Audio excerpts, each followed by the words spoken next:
19h45, la barrière Info Soir. Monsieur, dames, bonsoir et bienvenue à cette nouvelle session d'information du mercredi 15 novembre 2023. Après la prise du pouvoir au Mali par les militaires, à leur tête le colonel Assimi Goïta, les forces armées de sécurité ont entamé des opérations qui consistent à recouvrir et à sécuriser l'intégrité du territoire malien. Pour l'heure, c'est la région de Kidal qui a été libérée des mains des groupes terroristes au grand bonheur des populations. Notre rédaction s'est intéressée à cette actualité à travers ces reportages de Hamza Sakou et Abdoulaye Souley. Depuis 2013, la région de Kidal était sous domination des mouvements armés réclamant cette partie du Mali pour la création de l'Azawad. Cependant, grâce à la détermination et du patriotisme légendaire des autorités de la transition malienne, sous l'égide du colonel Assimi Goïta, les opérations militaires à la date du 14 novembre dernier ont permis aux FAMA de s'emparer de Kidal, une prouesse hautement saluée par le chef de la diplomatie malienne au Niger. Cette prise de Kidal, c'est une fierté pour le Mali et pour l'ensemble du Mali, à travers son président, le gouvernement, aussi bien que le peuple. Donc, c'est une fierté pour aussi l'ensemble des États de l'Alliance du Sahel. Donc, c'est une fierté pour nous tous. C'est une étape. Le reste, ça recouvre l'ensemble de la souveraineté du pays. Kidal fait partie du Mali. Kidal a été instrumentalisé, sinon c'est pas comme ça. Les gens de Kidal se retrouvent maliens. Ils se retrouvent maliens, même après cette prise, vous avez vu l'alliance de la population de Kidal. Ils étaient pour. Mais il suffit de consolider cet acquis. Récupérer la population et aller vers l'essentiel, qui est la réconciliation nationale. Le Mali est indivisible. Même son de cloche au Conseil des Maliens au Niger, qui a d'ailleurs saisi cette occasion pour dresser des doléances aux autorités du Mali. Nous sommes très contents de l'arrivée des FAMA à Kidal. Nous sommes très contents en 2 à 3 fois. La première fois, nous sommes contents que l'armée est rentrée sans incident. Deuxième point, l'armée est partie chez leurs frères parce que les gens de Kidal, c'est un de nous. Nous sommes très contents. Et l'armée est en train de nettoyer, nous sommes très contents. Et tous les Maliens et les amis du Mali sont très fiers. Vraiment, les Maliens sont très contents. Que l'armée malienne rentre à Kidal, vraiment, on est contents. Nous voulons que les autorités maliennes traitent toutes les régions du Mali dans les mêmes égalités. Que ce soit Kidal, que ce soit Gao, Tombouctou ou Mopti, où toutes les régions sont les mêmes. Nous sommes les mêmes parents, nous sommes les mêmes frères. Les gens de Kidal, nous sommes les mêmes parents. Nous voulons à l'armée vraiment d'être apaisée pour tout le monde. Nous savons que l'armée a fait plus de 10 ans, 15 ans qu'ils ne sont pas à Kidal. Mais l'armée malienne a patienté. Parce que nous savons ce que les gens qui sont à Kidal, qui ont empêché qu'on s'entende avec nos frères de Kidal. Nous savons bien que c'est les Français, ça on ne le cache pas. Aujourd'hui que les Français sont partis, nous avec nos frères on s'est entendus, on est rentré à Kidal. Donc nous sommes très contents. Et j'ai dit aux gens de Kidal, qui sont mes frères, vraiment, de s'allier derrière l'État. Ce retour de l'État du Mali à Kidal après 10 ans n'a pas laissé indifférents les populations de cette localité et au-delà celles de l'Alliance des États du Sahel qui expriment toute leur joie et soutien aux forces de défense et de sécurité qui assurent une défense collective et d'assistance mutuelle afin de libérer définitivement cette zone des 3 frontières. Voilà, c'est un reportage de Hamza Sakou sur les images de Boubacar Souley. Et justement, après l'annonce officielle par les autorités maliennes de la prise de Kidal par les forces armées maliennes FAMA, les autorités de transition nigériennes ont salué cette victoire de l'armée malienne avant d'encourager les autorités. C'était dans un communiqué en date du 15 novembre 2023. Il est lu par le porte-parole du CNSP, le colonel-major Amadou Abdraman. Communiqué.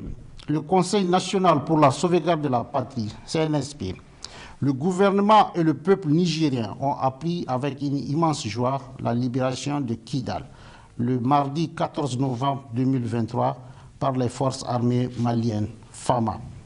Cette ville martyre était restée sous le joug des terroristes et leurs sponsors, responsables de la déstabilisation du Mali ainsi que l'ensemble du Sahel depuis plusieurs années. Le CNSP, le gouvernement et le peuple nigérien tiennent à rendre un vibrant hommage aux Fama, aux dignes populations de Kidal et à l'ensemble du grand peuple malien qui, par leur sacrifice, leur résilience et leur détermination, ont permis cette libération.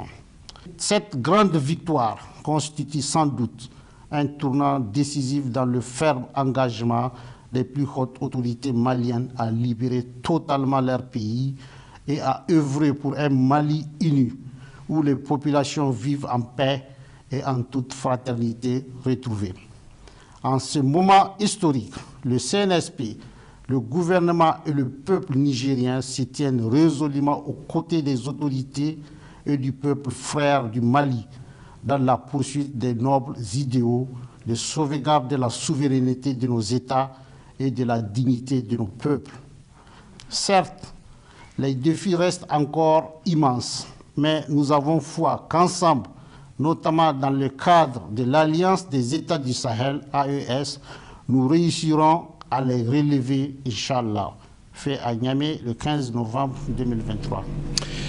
La Cour d'appel de Niamey a abrité cet après-midi le procès en appel du général de division Salou Suleiman, un procès dont le délibéré est renvoyé au 22 novembre prochain. Le point avec Adam Ousmana et Sadoudoumi.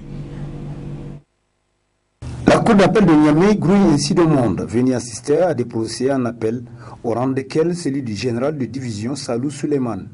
Les avocats de ce dernier ont pendant près d'une heure d'horloge mené leur plaidoirie en marge de laquelle l'un d'eux nous livre ses impressions. Alors nous sommes à la cour d'appel sur action de l'État du Niger, une première action intentée par l'État du Niger qui vise à demander au président de la cour d'appel d'ordonner la défense à l'exécution provisoire qui a été ordonnée par le premier juge.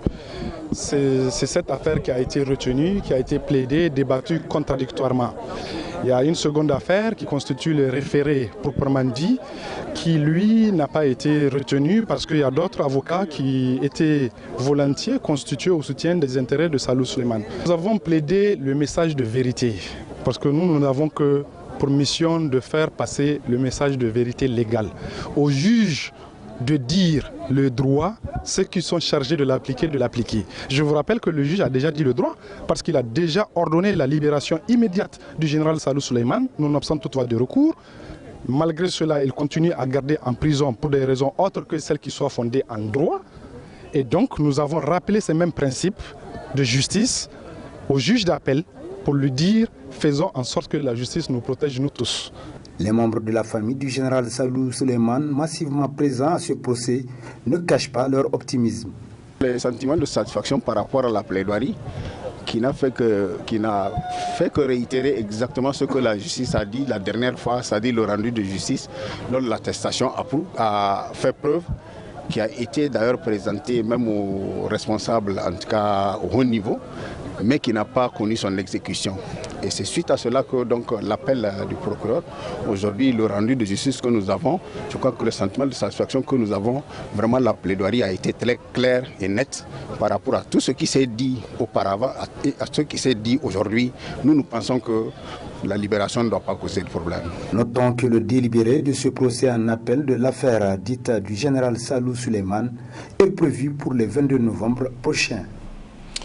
Le comité exécutif national du Forum pour une citoyenneté responsable a rendu public hier après-midi une déclaration. C'était au siège du SNAD. Celle-ci est relative à la libération de l'ancien président de la République, Bazoum Mohamed. La déclaration, elle est lue ici par Souley Oumarou, président du FCR. Considérant la Déclaration universelle des droits de l'homme, notamment en son article 9, qui stipule que nul ne peut être arbitrairement arrêté, détenu ou exilé, considérant la Charte africaine des droits de l'homme et des peuples en ses articles 3, 4, 5, 6 et 7, considérant que la République du Niger est un État de droit ayant souscrit à des accords internationaux relatif au respect des droits de l'homme, considérant la déclaration du CNSP en date du 28 juillet 2023, reconnaissant les engagements ratifiés par le Niger, notamment en matière de droits de l'homme, article 1er de l'ordonnance, le FCR est au regret de constater que depuis les événements du mercredi 26 juillet 2023, la situation des droits de l'homme s'est gravement détériorée au Niger avec plusieurs interpellations et arrestations extrajudiciaires des personnes dont leurs parents et leurs avocats sont sans nouvelles. Le FCR exprime son amertume face à cette situation de déni de justice pour des Nigériens qui ont pourtant droit à un procès équitable avec la garantie de tous leurs droits. Au vu de cette situation, le Forum pour une citoyenneté responsable FCR, profondément attaché aux valeurs démocratiques et de l'état de droit et soucieux de la dignité de l'être humain, 1. S'insurge contre toute forme de violation des libertés individuelles et collectives enregistrées ces derniers temps dans notre pays. 2. Condamne avec la plus grande fermeté les arrestations arbitraires des personnes civiles et militaires et les expéditions punitives de certains Nigériens considérés comme des malpensants ou appartenant à un groupe politique diabolisé. 3. Exige la libération sans délai du président Bazoum Mohamed, de sa famille et toutes les personnes arbitrairement arrêtées. 4. Demande au CNSP d'arrêter la chasse aux sorcières contre une catégorie de Nigériens bien ciblée et de ne pas entraver le déroulement normal de la justice sur notre territoire. 5. Invite la population de Niamey à participer massivement au meeting qu'il organise le samedi 25 novembre 2023 à la place de la concertation dans le calme et en toute responsabilité pour exiger la libération de tous les citoyens arbitrairement détenus. En tout état de cause, le FCR demeure plus que jamais le sentinelle de la démocratie, de l'état de droit et de la République. C'est au cœur de l'engagement et de la solidarité que l'Association des femmes a écrit un nouveau chapitre aujourd'hui dans un geste empreint de générosité et de soutien en faisant un don significatif de 1 million de francs CFA au Front des Patriotes. Le compte rendu avec Sekinotou Sadou et Nasser Seydou. C'est par cet acte de générosité sans équivoque que l'association des femmes engagées manifeste son soutien sans faille au CNSP avec un geste fort de 1 million de francs CFA. C'est le mouvement des femmes engagées qui regroupe à son sein plus de 1500 femmes qui ont décidé de contribuer à l'effort de la nation et elles ont cotisé 1 million pour amener au Fonds de solidarité. Les femmes engagées se disent être toujours là pour lutter aux côtés du CNSP. Et depuis les événements du 26, le lendemain, les femmes se sont réunies en mouvement Femmes engagées pour la sauvegarde de la patrie, pour accompagner les actions du CNSP. Donc c'est pour ça que les femmes ont dit qu'elles doivent elles aussi amener leur pierre à l'édifice. On a eu à conduire des activités. Tout ça, c'est des efforts qu'on est en train de faire pour participer à l'effort national. Et pour les perspectives, on est en train d'élaborer un mémorandum avec toutes les couches féminines. Donc vous voyez, la preuve est là. Nous sommes avec les personnes vivant avec le handicap. Les groupes de jeunes sont avec nous. Ce geste philanthropique reflète clairement le solide engagement par ces femmes dites engagées porte au Conseil national pour la sauvegarde de la patrie et au-delà à la souveraineté nationale. Dans la ville de Niamey, les panneaux solaires, les lampes rechargeables sont de plus en plus sollicités comme solution aux coupures d'électricité fréquentes liées au délestage. C'est un reportage signé Cherifatou Dauda et Boubacar Souley. De nos jours, nombreux sont ceux qui utilisent des mesures alternatives comme les panneaux solaires et les lampes chargeables, comme moyen de production et d'alimentation électrique dans les ménages comme dans les ateliers, boutiques stations et consorts ou aussi dans les services publics. Avec la situation actuelle que vit le Niger depuis le coup d'État du 26 juillet 2023, le Nigeria a coupé son électricité, ce qui a amené la Nigélec de procéder à un délestage pour fournir le courant à la population. C'est pourquoi ceux qui ont les moyens se procurent des lampes chargeables ou installent les panneaux solaires dans leur maison pour pallier l'insuffisance du courant électrique. Parce que coupure gogo ba irum gogoro kubara siga gungnir ne to irum kakidi pano ko irum du ampule andi 20 yang tangin kirundo alime zan kaise ase no ir kakidi pano ko pana kirda mancha alhamdulillah pano ko e gonir borese dogane. Pour les vendeurs de panneaux, c'est une joie parce qu'ils ont plus la clientèle comparée à la période d'avant le coup d'État. Cependant, ils font face à des difficultés pour faire venir les panneaux solaires au pays à cause de la fermeture des frontières. Panneau solaire peut remplacer la relève. À savoir, les panneaux solaires, est-ce que ça peut travailler comme l'électricité? Nous pouvons vous dire que c'est bien, oui, que les panneaux solaires peuvent remplacer même l'électricité nucléaire. Oui. Et les panneaux solaires, si vous avez une quantité suffisante pour alimenter votre maison, nous avons des problèmes de matériel. Nous avons un manque de stock. C'est dû à la fermeture des frontières. Vous savez, les panneaux solaires, comme les autres marchandises que les commerçants renversent dans d'autres véhicules pour amener. Pour les cas des panneaux solaires, c'est impossible parce que les panneaux solaires est légère. Elle casse très facilement. Oui, c'est ça le problème. Donc, nous ne pouvons pas amener les panneaux solaires. Actuellement, nous avons plusieurs véhicules qui sont garés là-bas au Cotonou et jusqu'à Gaïa. Nous avons chargeable, panneaux aucun gonda exapil. Ikul no rinera. To qu'est-ce que gare de qui copiro ban bana kangote. Parce que no bore go gare de gabi. Comme l'on dit ka isto ganu mono bore ici. Chargeable ni de gabi comment. Nous sommes pilo mora aicha de kera. Ainsi, l'utilisation des panneaux solaires et lampes chargeables aide une grande partie de la population nigérienne, car ces panneaux solaires et ces lampes chargeables permettent de continuer les activités quotidiennes. De même que les élèves et les étudiants s'en servent pour réviser. Voilà, place à présent à la rubrique hebdomadaire de la chronique judiciaire qui traite aujourd'hui de la présomption d'innocence. C'est avec Maître Souleymane Seydou, avocat à la Cour. Très bonne réception à vous.